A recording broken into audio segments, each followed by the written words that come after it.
ശബരിമലയിലെ ആ പൂണൂൽ കള്ളനെ SIT സ്വർണ്ണക്കടത്തുമായി ബന്ധപ്പെട്ട് അറസ്റ്റ് ചെയ്തപ്പോൾ ഉറക്കം നഷ്ടപ്പെട്ടത് കോൺഗ്രസ്സുകാർക്കാണ്.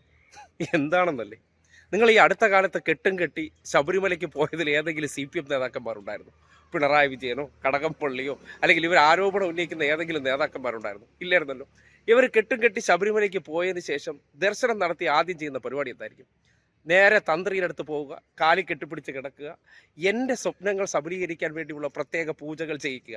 അതിൻ്റെ അടിസ്ഥാനത്തിൽ പലരുടെയും ഇളിയിൽ കെട്ടിയിരിക്കുന്ന ഏലസ് എന്ന് പറഞ്ഞാൽ ഈ പറയുന്ന ഈ കണ്ടര് രാജീവരർ, അദ്ദേഹം ഈ ജപിച്ചു കൊടുത്ത ഈ മുഖ്യമന്ത്രി ഏലസുകളാണ് ചെന്നിത്തലയുടെ ഇളി കിടക്കുന്നത്.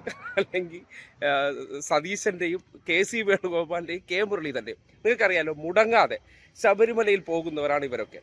ഇവരെ സംബന്ധിക്കുന്നിടത്തോളം ഈ തന്ത്രിയായിട്ട് അടുത്ത ബന്ധം ഉണ്ടാകുന്നത് ആർക്കായിരിക്കും? നിങ്ങൾക്ക് തന്നെ ചിന്തിക്കാവുന്ന ഒരു കാര്യമുള്ളൂ. ഈ പച്ച കള്ളങ്ങൾ നമ്മുടെ നാട്ടിൽ പറഞ്ഞുകൊണ്ടിരിക്കുമ്പോൾ, ആൾക്കാർ ചിന്തിക്കാൻ സമ്മതിക്കാതെ പറഞ്ഞുകൊണ്ടിരിക്കുമ്പോൾ, ശബരിമലയിൽ ഇപ്പോൾ ഒരു ഇടതുപക്ഷത്തിൻ്റെ സംബന്ധിച്ച് നോക്കുകയാണെങ്കിൽ, CPM പ്രവർത്തകരെ സംബന്ധിച്ച് നോക്കുകയാണെങ്കിൽ നിങ്ങൾക്കറിയാം, ആരും എവിടെ പോകാറില്ല, ഈ ക്ഷേത്രങ്ങളിൽ പോകാറില്ല. അപ്പോൾ അവിടെ എന്ത് നടക്കുന്നു, എന്തുണ്ട് എന്നതിനെ സംബന്ധിച്ച് ആകുലത ആർക്കുണ്ടാകത്തില്ല. സ്വാഭാവികമായിട്ട് ഞാനും ഇടതുപക്ഷക്കാരനാണ്, ഞാൻ ക്ഷേത്രങ്ങൾക്കകത്തൊന്നും ദർശനത്തിനൊന്നും പോകാറില്ല. അതിനകത്ത് എന്തുണ്ട്, എന്ത് നടക്കുന്നു എന്ന് എനിക്ക് ആകുലതയില്ല, എനിക്കറിയത്തുമില്ല. അവിടെ എന്താണ് നടക്കുന്നത്, അവിടെ എന്തെല്ലാം സ്വർണ്ണമുണ്ട് എന്നതിനെക്കുറിച്ചൊന്നും നമുക്കെന്തില്ല, ഒരു ധാരണയില്ല, നമുക്ക് അറിയേണ്ട കാര്യമില്ല. അതാണ് പൊതുവേ ഒരു ലെഫ്റ്റ് മൈൻഡുള്ളവർക്ക്.